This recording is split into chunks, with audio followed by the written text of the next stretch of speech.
Nonverbal signals are a necessary aspect of effective communication in improving a person's ability to relate, engage, and establish meaningful interactions in their everyday lives. Nonverbal signals send messages to help us understand how others are feeling or thinking, and when they're added to verbal content, they can either complement, reinforce, substitute, or contradict what is being said. For example, I'm so pumped to go to that party this weekend. What I'm saying is that I'm excited, I'm looking forward to something, but everything about my nonverbal cues screams differently. I'm making eye contact at the floor, speaking in a hushed tone, I have bad body posture, etc. These nonverbal cues are so important to understand because it helps us make meaning of the world around us and form opinions about the situations that we're part of. But specifically, it's super important in the courtroom. The judgments of attorneys, jurors, clients, witnesses, judges are all heavily influenced by nonverbal signals. The guilt or innocence of a defendant, the persuasiveness of an attorney, the credibility of a witness. These are all directly affected by nonverbal influences. When it comes to delivering an opening and closing statement, an attorney must speak in a credible manner to the jury. In 1989, researchers Burgoon, Buller, and Woodall found that attorney statements were helped by several factors. These include a moderately fast speech rate, fluent speech, channel consistency, direct and conversational style speaking, the avoidance of body adapters, purposeful movement, strong eye contact, confident and varied tones, and natural gestures. This brings up the concept of performance versus content. What the attorney may be saying is super valid and credible, but the performance is arguably just as important when getting their point across to the jury.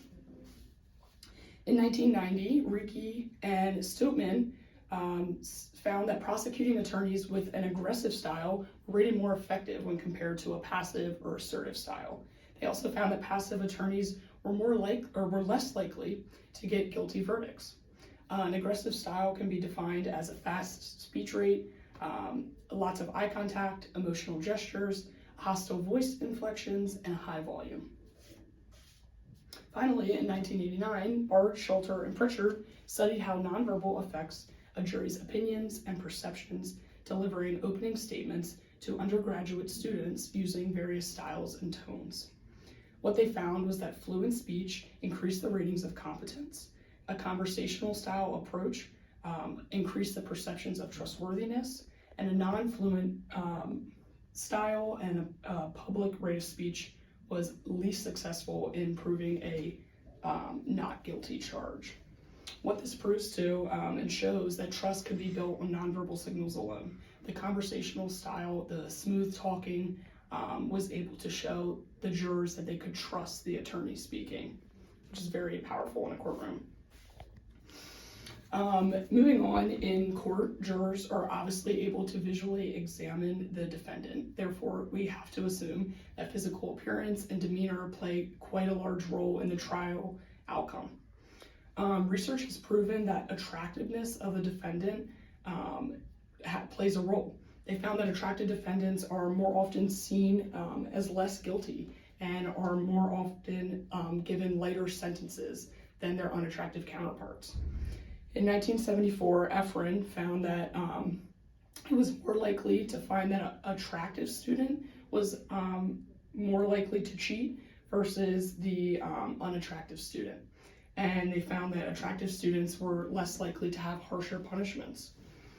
The ironic part about this study was that prior to doing so, the participants were asked whether they thought that looks or physical appearance should play a role in someone's guilt or innocence. And 90% of participants said that it should not. Therefore, we can see that even though we think that it shouldn't be that way, a lot of times the nonverbal instincts take over. In 1978, Kolka and Kessler examined the impacts of physical attraction by trial simulation. And in this case, the crime was automobile negligence. They found that participants were more likely to side with a plaintiff when they were attractive and the defendant was unattractive, and same goes for vice versa. Attractive plaintiffs were also awarded more in damages than unattractive plaintiffs. Both of these studies show that nonverbal factors such as physical appearance affect the way we think, maybe without us even being aware of it. Finally, moving on to how the judge's behavior is affected by nonverbal. The nonverbal behaviors of the judge can eventually affect the jury. Research on the existence of nonverbal expectancy effects play a large role. An expectancy effect is when a judge believes that the defendant is guilty, and through that they may possibly signal that to the jury through nonverbal cues. This could be done through like facial expressions, tone of voice, and other similar factors. In 1985, Blank, Rosenthal, and Cordell examined videos of 5 California municipal judges delivering their final jury instructions, and they found that the nonverbal behaviors were biased based on the criminal records of the defendants, showing that the judge can influence the jury negatively or positively. In conclusion, nonverbals are in all forms of our communication of everyday life. But in specific courtroom case participants, they may often be aware of their existence. Simple factors such as gestures, eye contact, fidgeting, facial expressions, posture, speech rate, and so much more affect how we perceive others. By understanding the nonverbal factors in the courtroom, we can strive for more fair trials and help reduce these factors that negatively impact jurors. Thank you.